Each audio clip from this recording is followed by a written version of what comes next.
وقرن في بيوتكن ولا تبرجن تبرج الجاهلية الأولى وأقمنا الصلاة وآتينا الزكاة وأطعنا الله ورسوله إنما يريد الله ليذهب عنكم الرجس أهل البيت ويطهركم تطهيرا۔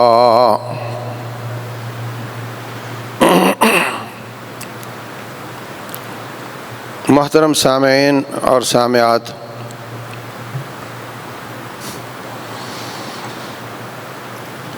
اللہ تبارک و تعالی نے اپنے نبی محمد صلی اللہ علیہ وسلم کی بیویوں کو مخاطب کرتے ہوئے فرمایا ہے، یا نساء النبی، اے نبی کی بیویوں، لستن کا احد من النساء، تم کوئی عام عورت نہیں ہو،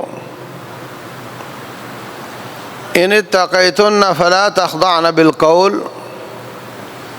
اگر رب سے ڈرتی ہو تو کسی غیر محرم سے بات کرتے ہوئے نرم انداز اختیار نہیں کرنا، نرمی لوچدار مٹک مٹک کر چبا چبا کر بات کرنا، لینتھی کرنا، بلکہ سنجیدگی کے ساتھ دو ٹوک بات کرنی۔ فَيَطْمَعَ الَّذِي فِي قَلْبِهِ مَرَضٌ، اگر کوئی عورت اس طرح لوچدار انداز سے بات کرے گی تو جس کے دل میں بیماری ہے اس میں طمع پیدا ہوگی۔ وَقُلْنَا قَوْلًا مَعْرُوفًا، بات کرنا معروف طریقے سے، نہ تو اس میں بد اخلاقی ہو، بے ادبی ہو، بے مربتی ہو، اور نہ ہی وہ ایسی بات ہو کہ سننے والا سمجھے کہ اس گھر میں پاؤں رکھنے کی جگہ مل سکتی ہے۔ وَقُلْنَا قَوْلًا مَعْرُوفًا، معروف طریقے سے بات کرنا۔ وَقَرْنَ فِي بُيُوتِكُنَّ، اپنے گھروں میں ہی رہا کرو، باہر نہ نکلا کرو بلا ضرورت۔ وَلَا تَبَرَّجْنَ تَبَرُّجَ الْجَاهِلِيَّةِ الْأُولَى،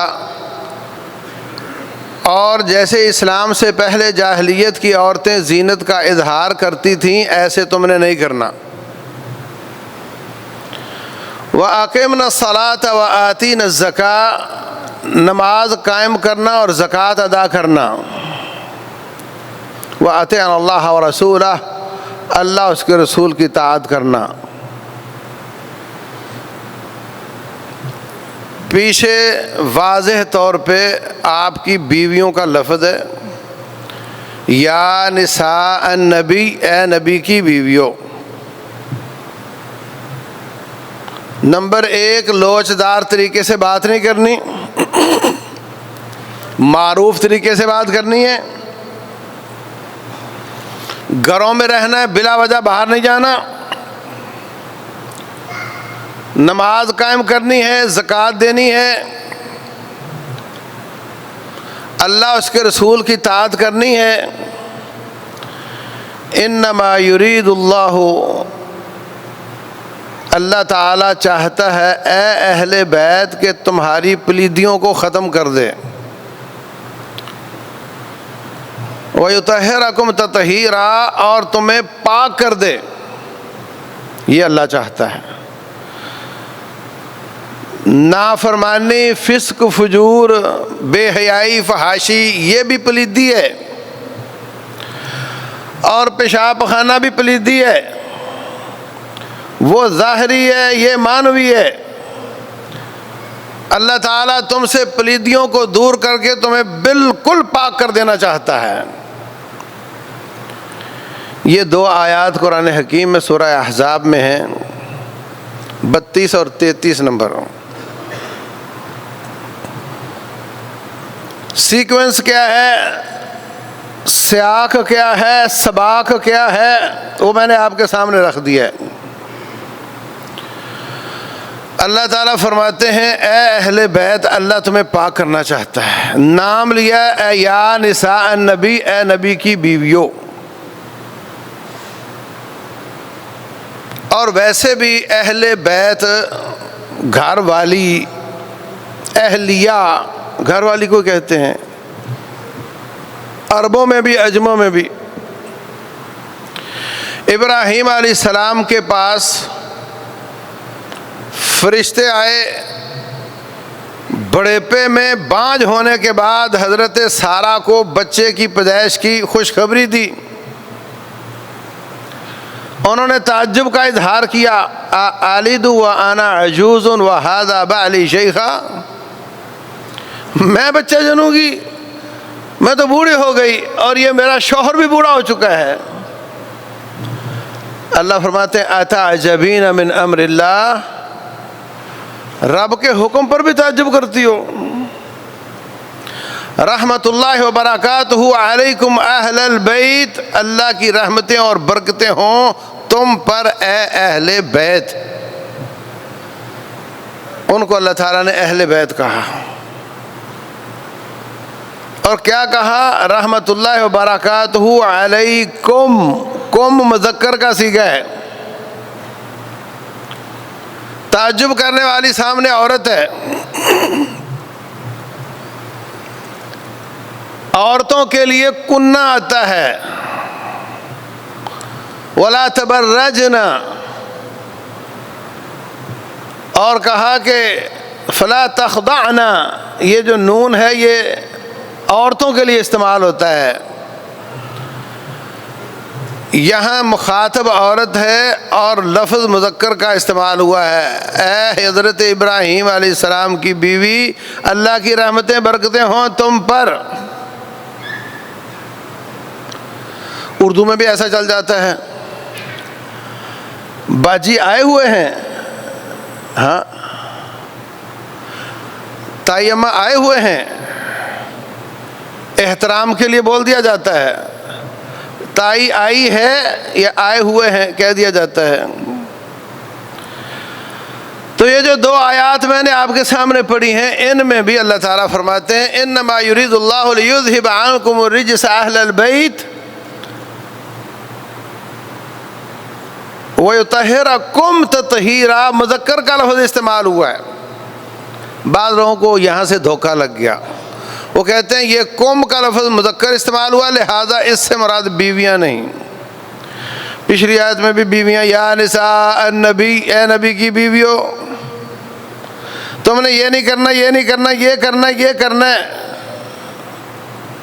اور اسی آیت کے بیچ میں رب فرما رہا ہے اللہ تمہیں پاک کرنا چاہتا ہے. اور لفظ مذکر کا استعمال، جمع کا مذکر کا استعمال ہوا ہے، یہ احترام کا لفظ ہے.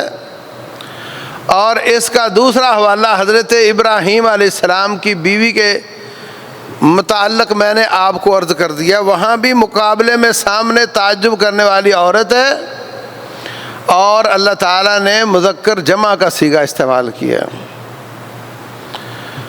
تو یہ نبی صلی اللہ علیہ وسلم کی اہل بیت ہیں، آپ کی بیویاں آپ کی اہل بیت ہیں.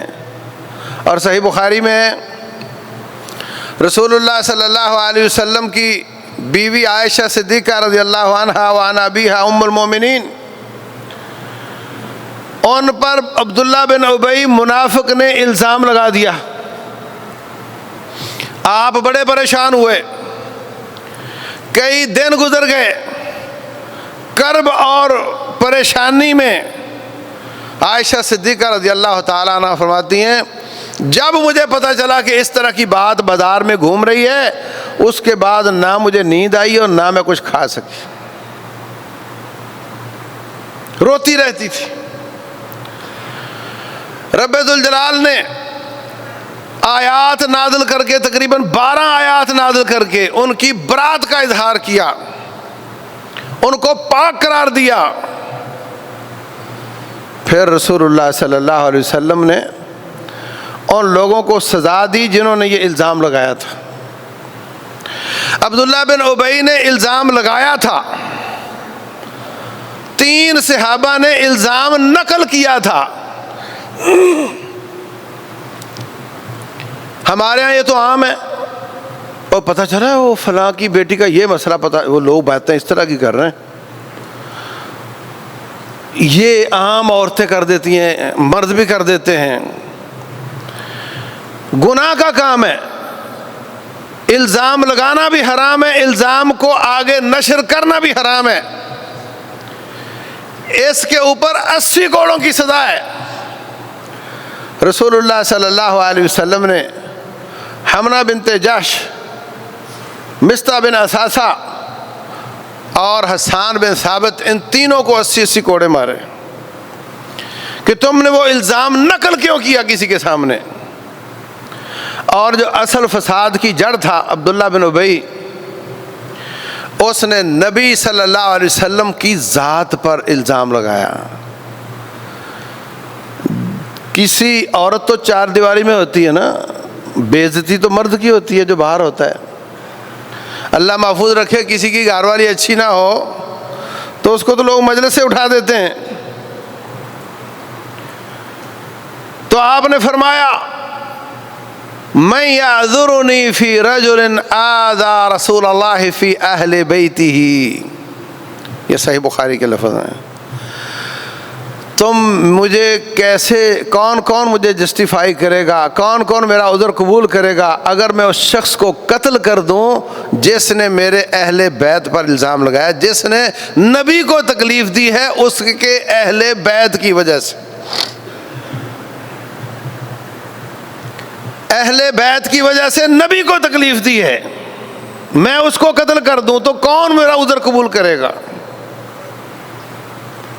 تو اس روایت میں بھی رسول اللہ صلی اللہ علیہ وسلم نے اپنی بیوی کو اہل بیت کہا ہے، قرآن نے بھی ان کو اہل بیت کہا ہے، قرآن نے حضرت ابراہیم علیہ السلام کی بیوی کو بھی ان کا اہل بیت کہا ہے۔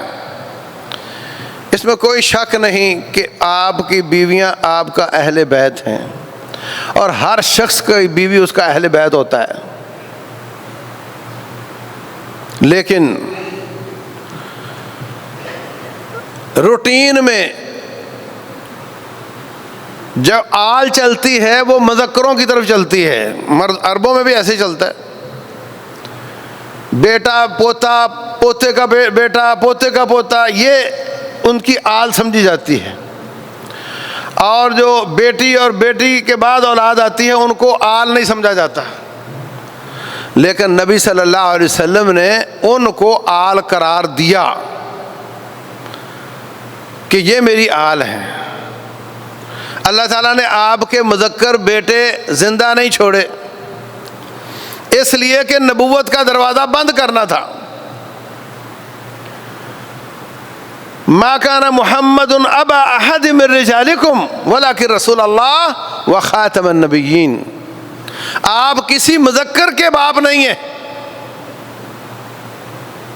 آپ کا بیٹا، صحیح بخاری کی حدیث ہے، ہاتھوں پر ہے اور وہ تڑپ رہا ہے اور اس کی روح نکل رہی ہے اور آپ کی آنکھوں سے آنسو جاری ہیں، اور آپ کیا فرما رہے ہیں؟ القلب يحزن والعين تدمع ولكن ما نقول الا ما يرضي ربنا، آنکھ آنسو بہاتی ہے، دل غمگین ہے، انا بفراقک یا ابراہیم لمحزونون، بیٹے ابراہیم تیری وفات پر تیرے بابا بڑے ہی غمگین ہیں، لیکن زبان سے کوئی ایسا لفظ نہیں نکالیں گے مگر جس سے رب راضی ہو۔ اللہ اکبر، بتا دیا کہ کسی کی وفات پر، کسی کے دنیا سے چلے جانے پر زبان سے نہ شکری کا کلمہ نہیں نکالنا، کوئی واو اللہ بین نہیں کرنا، نوحہ نہیں کرنا، زبان سے ایسی بات نہ آئے، آنکھ سے آنسو نکلے تو کوئی حرج کی بات نہیں، کیونکہ آنسو انسان کے اپنے بس میں نہیں ہوتا۔ اور فرمایا لو حیا لکان صدیقا نبیا، بیٹا ابراہیم اگر زندہ رہتا تو میرے بعد سچا نبی ہوتا۔ چونکہ نبوت نہیں ہے اس لیے اللہ تعالیٰ نے آپ کے بیٹے واپس لے لیے۔ پھر ایک زید بن حارثہ تھے، نہایت خوبصورت اور بہت ہی فرما بردار غلام تھے، اور ان کو آپ نے آزاد کر دیا۔ ان کے باپ چاچے تائے آئے لینے کے لیے کہ ہمارا بیٹا واپس کرو، آپ نے فرمایا جاتا ہے تو لے لو۔ آ کر حضرت زید سے بات کی، وہ گئے ہی نہیں، کہا میں نہیں جا رہا۔ آپ نے ان کو بیٹا بنا لیا۔ لوگ ان کو زید بن محمد کہا کرتے تھے صلی اللہ علیہ وسلم۔ اب بیٹے اللہ نے واپس لے لیے، نبوت کا دروازہ بند کر دیا۔ اب ایک بیٹا جو لوگوں کے خیال میں بیٹا ہے، حقیقت میں نہیں ہے۔ یہاں بھی شبہ ہو سکتا تھا کہ یہ آپ کے بعد نبوت کا حقدار ہے، ہو سکتا تھا۔ اللہ تعالیٰ نے اس کو واپس تو نہیں لیا، مگر ان کی منکوحہ زینب بنت جحش، ان کی بیوی، ادھر سے اس کا نکاح ختم کر کے نبی صلی اللہ علیہ وسلم سے رب نے نکاح پڑھایا، تاکہ یہ شبہ بھی جاتا رہے کہ یہ بہو سے تو شادی ہو نہیں سکتی، اگر شادی ہوئی ہے اس کا مطلب یہ بیٹا حقیقی نہیں تھا، اور یہ آپ کے بعد نبوت کا حقدار بھی نہیں ہے۔ اس طریقے سے وہ شبہ بھی ختم کر دیا۔ تو میرے عزیز بھائیوں، آپ کے اہل بیت مذکر نہ رہے، اب رہ گئی آپ کی بیٹیاں 4۔ یا ایھا النبی قل لازواجک وبناتک ونساء المؤمنین یدنین علیہن من جلابیبہن۔ اے نبی، اپنی بیویوں سے بھی کہہ دو، اپنی بیٹیوں سے بھی کہہ دو، جمع کا صیغہ ہے، بیویاں بھی جمع کا صیغہ ہے، بیٹیاں بھی جمع کا صیغہ ہے، ونساء المؤمنین، اور مومنوں کی عورتوں وہ بھی جمع کا صیغہ ہے۔ ان سب کو کہہ دو یدنین علیہن من جلابیبہن، جب گھر سے نکلنا پڑے تو پورے جسم کے کپڑوں کو ایک اضافی چادر یا برقعے کے ساتھ ڈھانپ کر باہر نکلا کرو۔ ویسے تو ہماری تمام صحابہ کی بہنیں بیٹیاں وہ نبی صلی اللہ علیہ وسلم کی بیٹیاں ہی تھیں، تمام صحابہ کرام کی بیویاں اور مائیں وہ نبی صلی اللہ علیہ وسلم کی بیٹیاں ہی تھیں، کیونکہ وہ ہمارے باپ ہیں، ان کی بیویاں ہماری ماں ہیں، وہ ہمارے باپ ہیں۔ اس حساب سے تو ساری قوم کی عورتیں ان کی بیٹیاں تھیں، لیکن اللہ تعالیٰ نے ان امت کی عورتوں کا تذکرہ الگ کیا، اب ان کی بیویوں کا الگ کیا، ان کی بیٹیوں کا الگ کیا، تاکہ کوئی شبہ نہ رہ جائے کہ اس سے مراد قوم کی بیٹیاں نہیں بلکہ خود نبی صلی اللہ علیہ وسلم کی بیٹیاں ہیں۔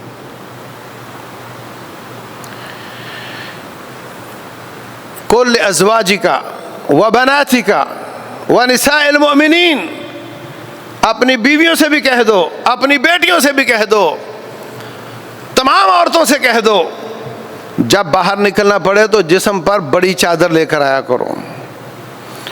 قرآن کہتا ہے کہ آپ کی بیٹیاں تھیں، تاریخ بھی یہی بتاتی ہے، احادیث بھی یہی بتاتی ہیں، مگر اہل رسول سے محبت کرنے والے آپ کی آل کا انکار کرتے ہیں۔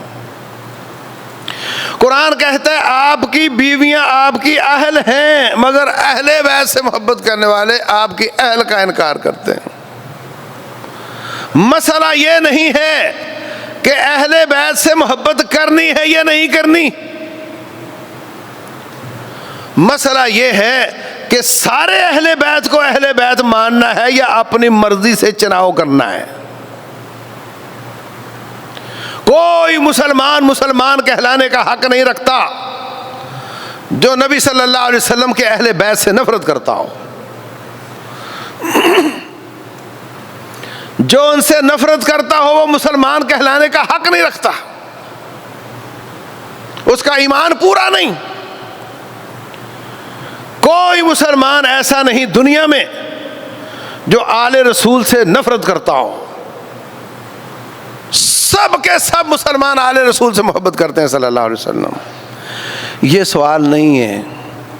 سوال یہ ہے کہ سارے اہل بیت کو احترام کی نگاہ سے دیکھنا ہے, سب کی عزت کرنی ہے, سب کو ماننا ہے, یا انتخاب کرنا ہے جو فارسی نسل بیویوں سے پیدا ہوئے ہوں ان کو امام مان لو, ان کو اہل بیت مان لو, اور جو عربیوں نسل ہوں بعد میں آنے والے ان کا انکار کرتے چلے جاؤ.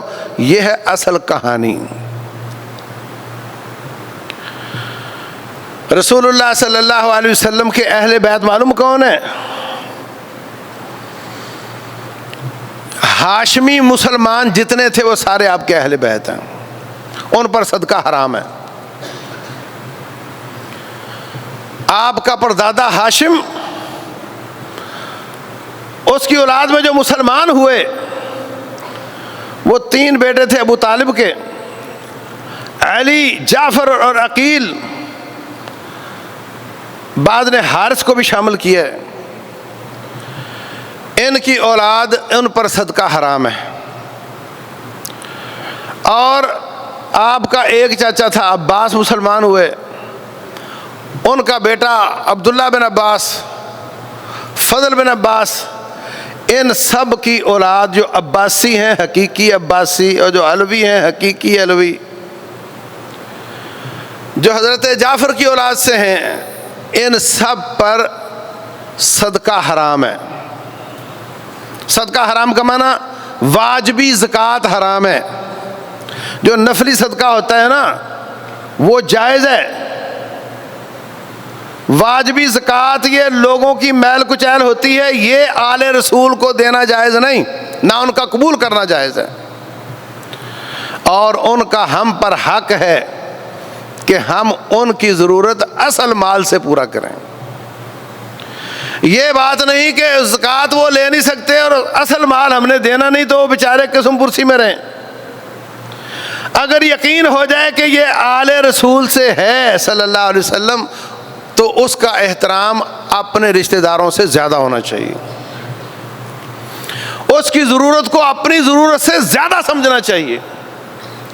حضرت ابوبکر صدیق رضی اللہ تعالیٰ عنہ خلیفہ بنے, فرماتے ہیں آل رسول سے صلہ رحمی کرنا میرے نزدیک میرے رشتہ داروں کی صلہ رحمی سے زیادہ ضروری ہے. میں ان کے ساتھ صلہ رحمی کروں گا, لیکن صلہ رحمی نبی کی مخالفت میں ہوگی یا ان کی طاعت میں ہوگی؟ طاعت میں ہوگی نا. اللہ اکبر. الامر فوق الادب, الامر فوق الادب.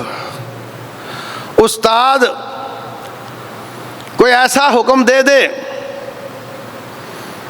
جو ادب کے خلاف ہو تو اس وقت کہا جاتا ہے اب استاد کا ادب دیکھنا ہے یا استاد کا امر دیکھنا ہے. مثلا وہ کہہ رہے کہ بیٹا, باپ کہہ رہا بیٹے میرے سر کے اوپر پاؤں رکھ کر دباؤ اس کو, مجھے بہت درد ہو رہی ہے. اب ادب کا تقاضا ہے کہ ابے کے سر پر پاؤں نہ رکھا جائے, اور حکم اس کا یہ ہے کہ ایسا کرو. تو حکم دیکھنا ہے یا ادب دیکھنا ہے؟ تو کہا جاتا ہے ادب امر کے اوپر ہوتا ہے, امر ادب کے اوپر ہوتا ہے. پھر ادب کو نہیں دیکھا جاتا, پھر امر کو دیکھا جاتا ہے. رسول اللہ صلی اللہ علیہ وسلم نے فرمایا تھا نحن معشر الانبیاء لا نورث, میں نہیں, سارے انبیاء جو گزر چکے ہیں ان کا قانون یہ ہے کہ ان کی وراثت ان کے وارثوں میں تقسیم نہیں ہوتی. ما ترکنا صدقہ, جو بھی ہم چھوڑ کر دنیا سے جائیں وہ سارا اللہ واسطے ہوتا ہے, وہ وقف ہوتا ہے, وہ وراثت نہیں ہوتا. ابوبکر صدیق رضی اللہ عنہ کے پاس حضرت علی اور عباس رضی اللہ عنہما آتے ہیں.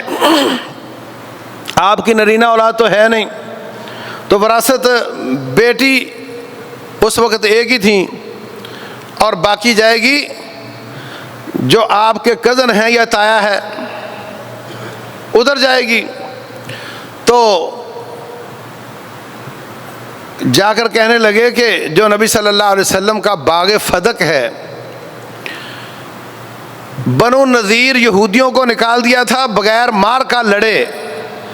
جو جو علاقے بغیر مار کا لڑے فتح ہوئے وہ ٹوٹل نبی صلی اللہ علیہ وسلم کی ذاتی جاگیر بنتی تھی. اور جن میں مار کا ہوتا تھا فَأَنَّ لِلَّهِ خُمُسَهُ وَلِرَسُولِهِ، اس میں 5واں حصہ آپ کا ہوتا تھا. تو باغ فدق جو خیبر کا باغ تھا یہ بھی بغیر لڑائی کے فتح ہوا تھا، یہ بھی آپ کا تھا. اور مدینہ میں بنو نذیر یہودی جلا وطن کیے گئے تھے بغیر لڑائی کے، یہ بھی آپ کا ذاتی تھا. حضرت عباس اور حضرت علی رضی اللہ تعالیٰ عنہما آئے کہ حضرت وہ ہمیں وراثت دیں آپ نبی صلی اللہ علیہ وسلم کی. حضرت فاطمہ رضی اللہ عنہا بھی آئیں، یہ ہمیں وہ وراثت دیں میں ہمارے باپ کی. فرمانے لگے رسول اللہ صلی اللہ علیہ وسلم نے فرمایا ہے ہم نبی ہماری وراثت تقسیم نہیں ہوتی، وہ اللہ واسطے صدقہ ہوتی. وہ ساری جائیداد رب کی ہے، آپ کے اخراجات جیسے نبی صلی اللہ علیہ وسلم اس جائیداد سے پورا کرتے تھے میں بھی کروں گا، کوئی کمی نہیں آئے گی. لیکن وہ زمین آپ کے نام نہیں لگ سکتی. ہاں ان کا کنٹرول میں نے کسی ایرے گہرے کو بھی تو دینا ہے نا، آپ لے لو، آپ اس کو سنبھالو، انتظام و انصرام کرو، پیداوار کی صحیح تقسیم کرو، اپنے سارے رشتہ داروں کو اس سے پالو، مجھے حساب دو. تو حضرت ابوبکر صدیق رضی اللہ عنہ نے ان باغات کا کنٹرول حضرت علی اور عباس رضی اللہ عنہ کو دے دیا. حضرت فاطمہ رضی اللہ عنہ کو سمجھ آ گئی کہ حدیث ہے، اب ادب آل رسول کا اپنی جگہ پر اور حکم میرے مصطفیٰ کا اپنی جگہ پر. انہوں نے ساری زندگی دوبارہ وہ کیس پٹ اپ نہیں کیا. ساری زندگی حضرت عائشہ نے اس بارے میں حضرت امام امیر المومنین سے دوبارہ بات نہیں کی. لیکن دل میں کجی والے لوگ کہتے ہیں کہ حضرت فاطمہ ناراض ہو گئیں اور ساری زندگی حضرت ابوبکر سے بات نہ کی. اور نبی صلی اللہ علیہ وسلم نے فرمایا جس نے میری بیٹی کو ناراض کیا اس نے مجھے ناراض کیا، لہذا نبی ناراض ہوا تو رب ناراض ہوا، اور جب رب ناراض ہوا تو پھر سارے گئے پہاڑ میں.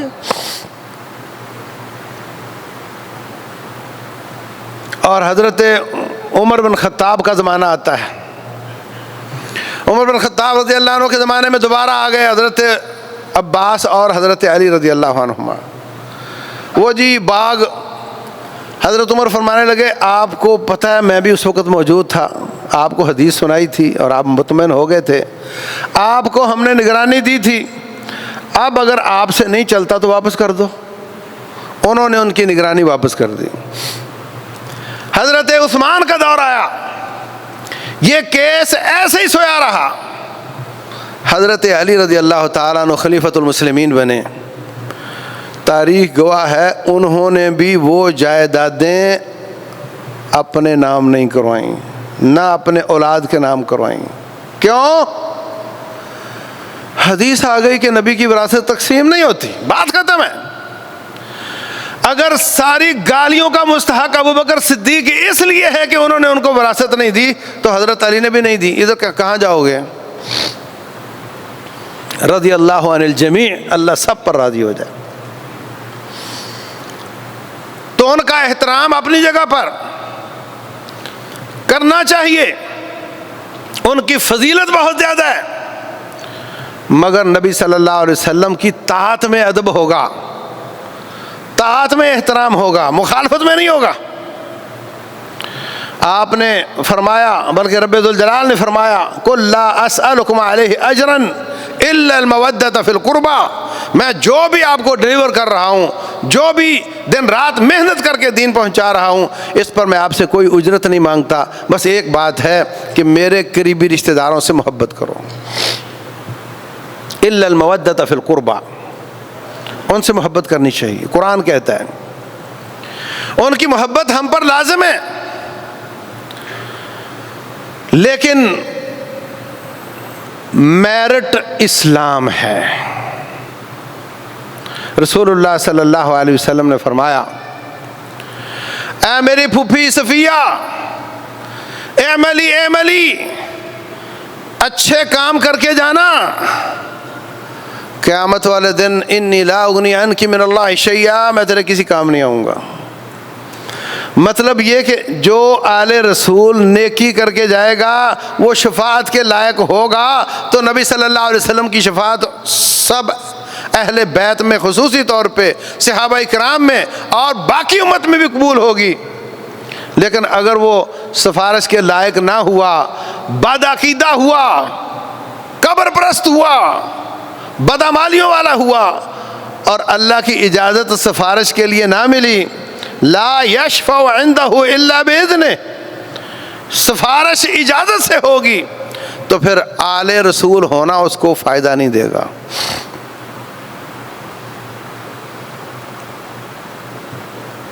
حضرت نوح علیہ السلام کا بیٹا غرق ہو گیا ان کی آنکھوں کے سامنے، آل رسول ہونے کا اس کو فائدہ نہیں ہوا، اس لیے کہ باغی تھا۔ ان کی بیوی غرق ہو گئی، لوط علیہ السلام کی بیوی تباہ برباد ہو گئی۔ ایمان کے ساتھ نبی کی قربت فائدہ دیتی ہے، ایمان نہ ہو، اسلام نہ ہو، طاعت نہ ہو تو پھر ان کی قربت فائدہ نہیں دیتی۔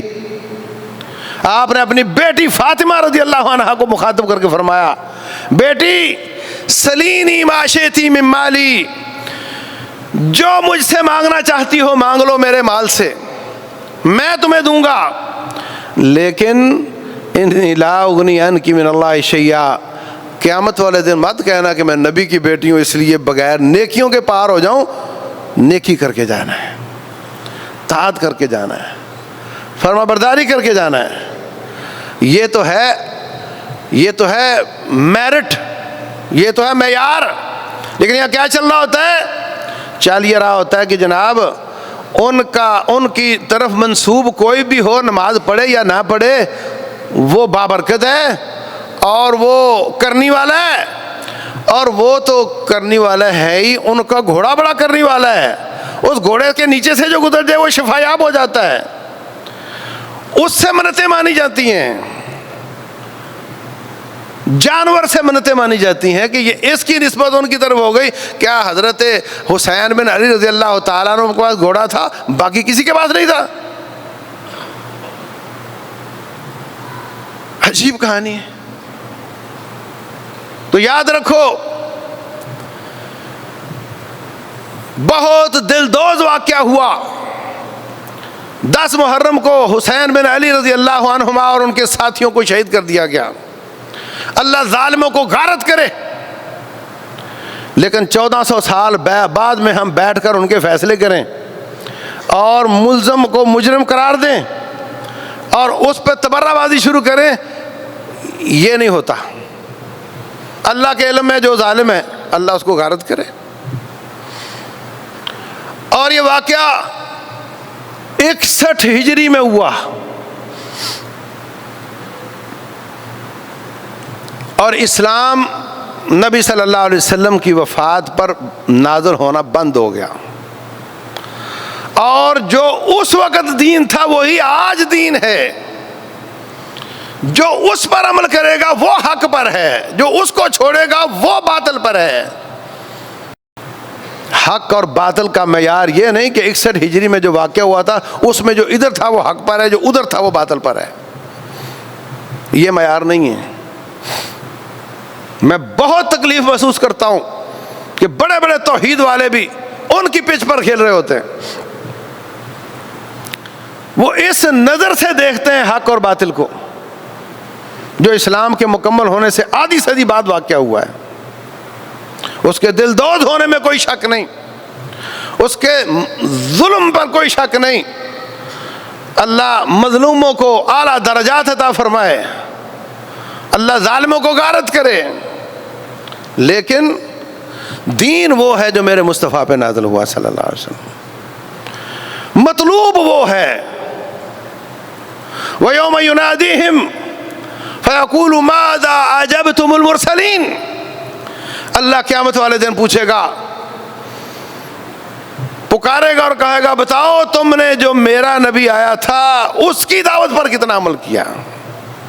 یہ نہیں پوچھے گا اس کے آدھی صدی بعد جو واقعہ ہوا تھا اس میں تیرا کیا خیال تھا۔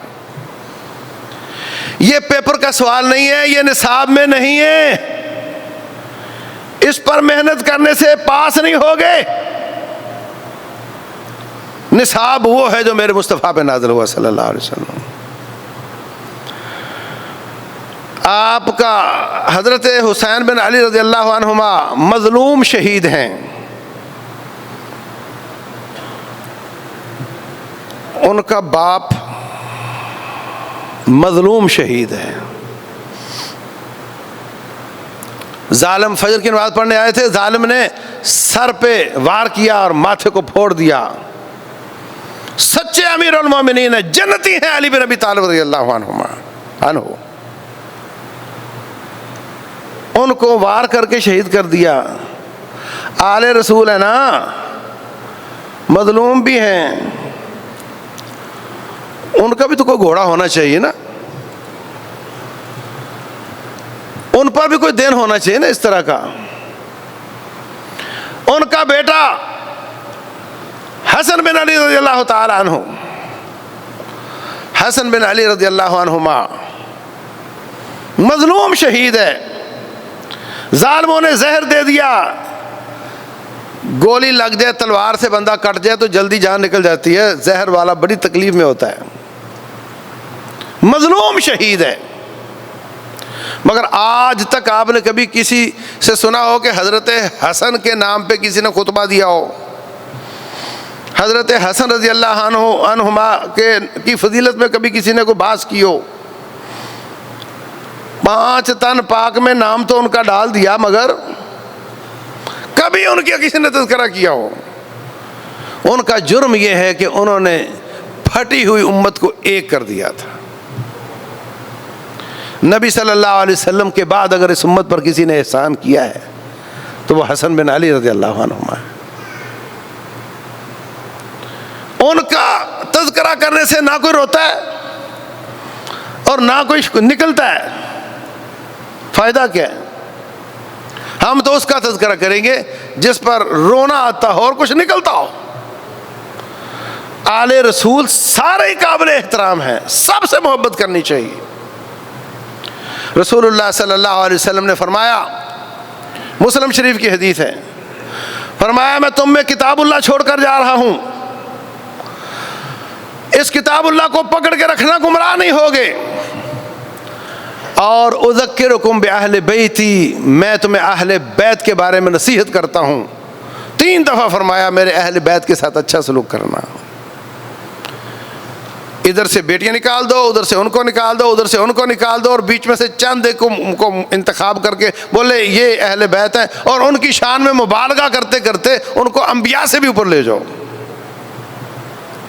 یہ طریقہ اہل بیت کے احترام کا نہیں ہے۔ نمبر 1، سارے اہل بیت کا احترام ہونا چاہیے، اور نمبر 2، میں نے آج تک بندہ نہیں دیکھا مسلمان ہو اور اس کے دل میں اہل بیت سے نفرت ہو۔ غلو سے پاک، غلو میرے مصطفیٰ کی ذات میں جائز نہیں ہے، تو اہل بیت کی ذات میں کیسے جائز ہوگا؟ فرمایا لا تطرونی کما اطرت النصارى ابن مریم، لوگوں میری ذات میں ایسے غلو نہ کرنا، ایسے مبالغہ آرائی نہ کرنا جیسے ابن مریم کی ذات میں عیسائیوں نے کی تھی، ان کو اللہ کا بیٹا قرار دیا تھا۔ ایاکم والغلو، خبردار مبالغہ آرائی سے بچنا۔ نبی صلی اللہ علیہ وسلم بار بار منع فرما رہے ہیں۔ ادب احترام سے پہلے نبی کا حکم ہے، ان کا حکم کو اولیت حاصل ہے، تو سارے ادب اور سارے احترام ان کے حکموں کے دائرے کے اندر رہ کر ہوں گے، اور سارے کے سارے اہل بیت کے ساتھ احترام ہوگا۔ اپنی مرضی سے کسی کو گرایا بڑھایا نہیں جائے گا۔ یہ ہے متوسط راستہ، یہ ہے سیدھا راستہ، یہ ہے حق کی بات۔ اور میں نہیں سمجھتا کہ کوئی مسلمان ہو اور کوئی ان سے محبت نہ کرتا ہو، ان سے محبت ہمارے ایمان کا حصہ ہے۔ اللہ تبارک و تعالی ہم سب کو اہل بیت سے محبت کرنے کی توفیق دے۔ رب ذوالجلال والاکرام ان کو جو انہوں نے ہم تک دین پہنچانے میں محنتیں کی قبول فرمائے، ان کو درجات میں بلندی عطا فرمائے، ان کی لغزشوں کو معاف کرے۔ واللہ اعلم وصلی اللہ وسلم وبارک علی نبینا محمد۔